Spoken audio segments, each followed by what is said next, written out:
Hey fellow Rushians, Rush Fan Sam here, and today we are back on Project Frontier with a little bit of a twist. I'm actually going to show you what I go through when I open up the back box and start looking at the boards to see what we need to do in order to bring those up to speed. But anyway, this is where we left off the last video with a bit of a difference. I've populated the playfield, so I'm just going to do a pan up really slowly, not to make you guys dizzy.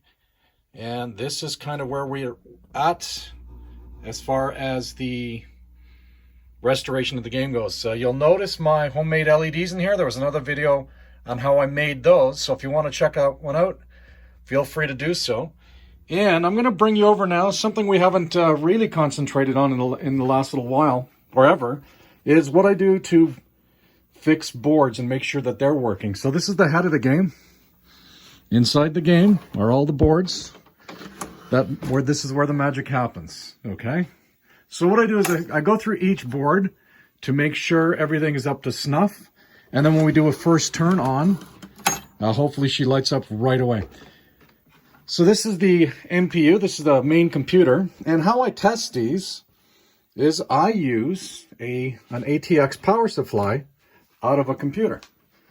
And I'll show you how you can make one of these to be a benchtop power supply to give you 5 volt and 12 volts for maybe any other projects that you get into. So basically all you need to do is take the main wiring feed, you cut the green and a black wire, a green and a ground, which is, the green is the 1, 2, 3, the 4th pin, and a ground, and you tie them together, which is what I've done here, okay?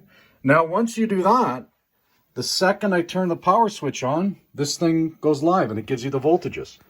And then you take yellow, which is 12 volts, black, which is ground, and red, which is 5 volt. And what I do is they're directly soldered to it, and I hook them up with alligator clips. And I mark it. So there's your 5 volt, there's a 12 volt, and black is ground. Then we're going to connect it to the MPU to light it up and see what kind of what kind of life we got out of it. So on a Bally, this is interesting. Computers have been around, personal computers, I'm going to say, what, 30 years? 20, 30 years? Pinball machines have been around, well, this one's probably 40 years old.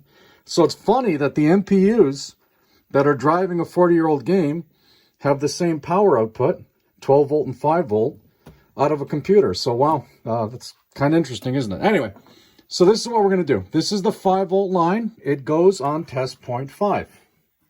Okay, that's not too hard to mess up. So what we're going to do is we're going to hook it up on test point 5. Okay, then 12 volt goes on test point 2. Okay, do not mix these up. Do not put 12 volt in place of 5 volt. Don't put 12 volt in place of test point 3 or whatever the case may be. And ground goes on test point 4. Okay, what are we doing here? We're basically going to power up the board to see if she lights up. Bally's are fantastic because they've got this little green light here, which flashes to tell you what's going on. And you count the number of flashes to tell you which chips are working or which chips are not working, and that helps you diagnose the game. That's why so many people, like myself, like working on Bally's. Because there's no black science here. It's either working or it's not. So to that end, I have a multimeter here, which is going to help me diagnose potential issues with the board. So I'm going to say something real quick. Sometimes these things don't work because of battery acid. This board is really clean.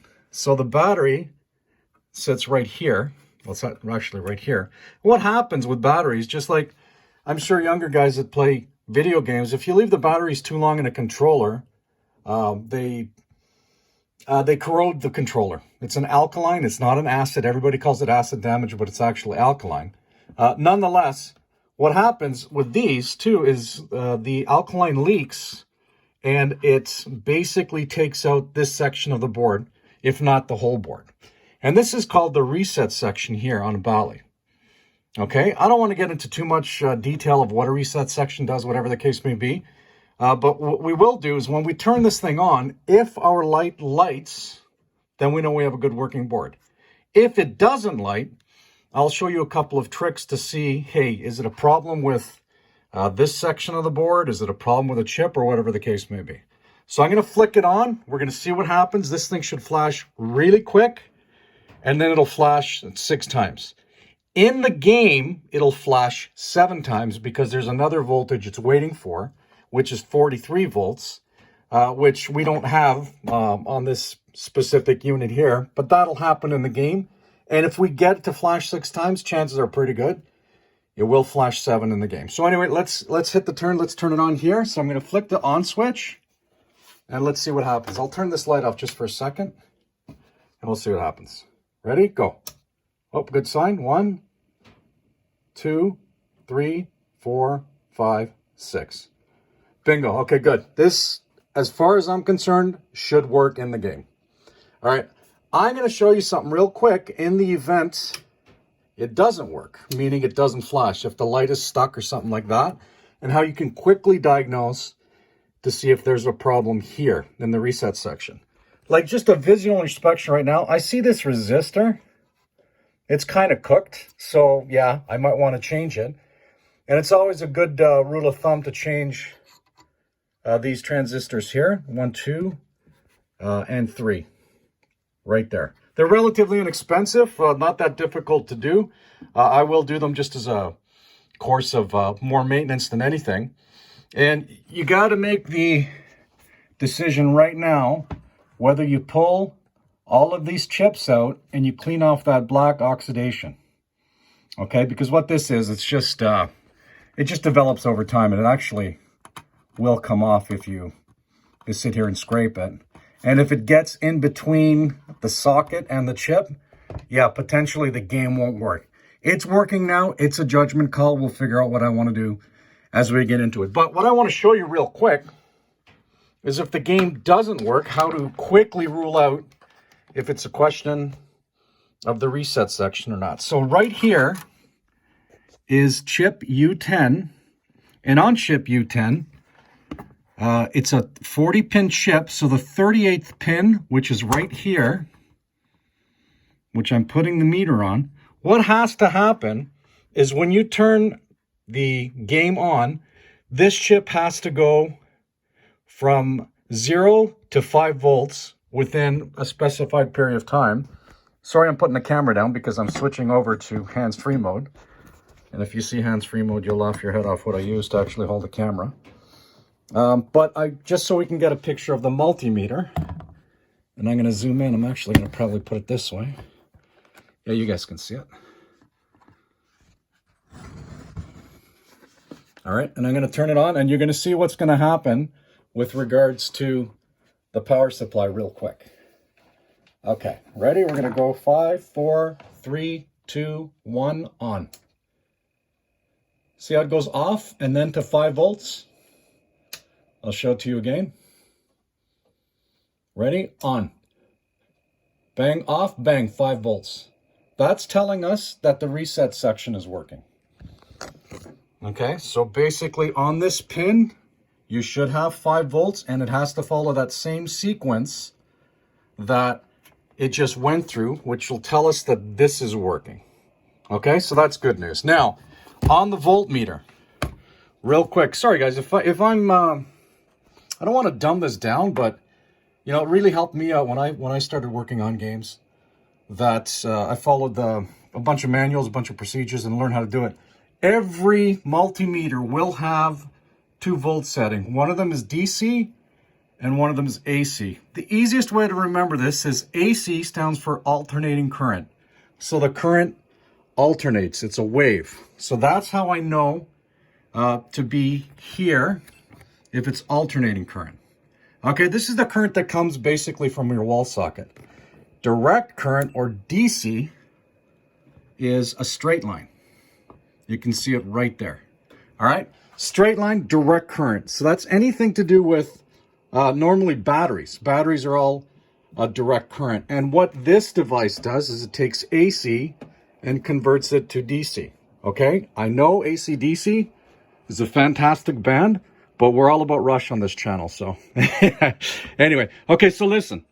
we know this board works. Now what we're going to do is we're going to bulletproof it. How are we going to bulletproof it?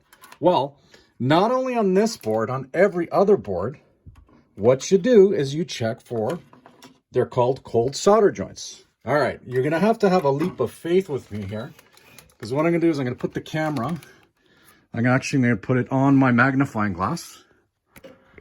You got to love that, where's my lens? There it is. You got to love that, the way we're doing that, right? And then what I use is I actually use, I think this is a jeweler's lens, and I look to make sure all the contacts that the connectors in the back box fit into. On the other side, you want to make sure that the solder hasn't broken and actually separated from the pin coming through and giving you a cold solder joint.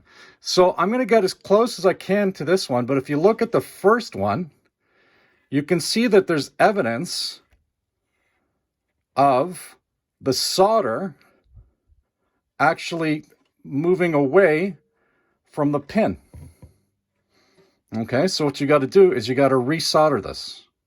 You suck at the old stuff, you add new stuff. And you do it for you visually inspect every pin, but it's good practice to actually resolder them. This one has been soldered in the past, you can tell, but I'll redo it anyway.